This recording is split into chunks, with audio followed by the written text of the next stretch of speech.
Hi, welcome back to my channel. గోరింటాకు రెడ్గా పండాలంటే ఎలా చేయాలో ఇప్పుడు ఈ వీడియోలో చూద్దాం. ముందుగా గోరింటాకు తీసుకోవాలి.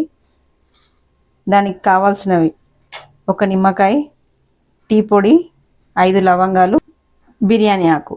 ఎలా చేయాలో ఇప్పుడు ఈ వీడియోలో చూద్దాం. స్టవ్ పై ఒక గిన్నె పెట్టుకొని ఒక గ్లాస్ వాటర్, టీ పొడి, లవంగాలు, బిర్యానీ ఆకు యాడ్ చేద్దాం.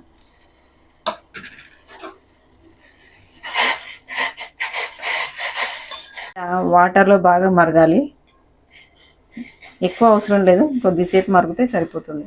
ఇప్పుడు స్టవ్ ఆఫ్ చేసుకొని చల్లారిన తర్వాత వడకట్టుకుందాం.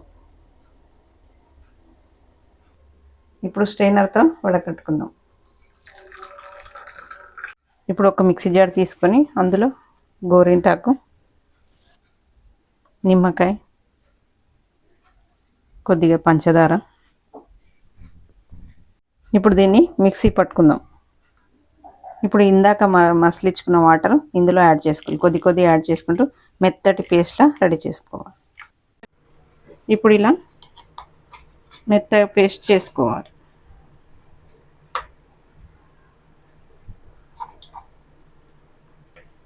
ఇంతే అండి, గోరింటాకు రెడీ. నేను చెప్పినట్టుగా ట్రై చేసి చూడండి. ఎలా వచ్చిందో కామెంట్ బాక్స్లో కామెంట్ చేయండి. Thank you for watching. Video నచ్చితే like, share, subscribe my channel.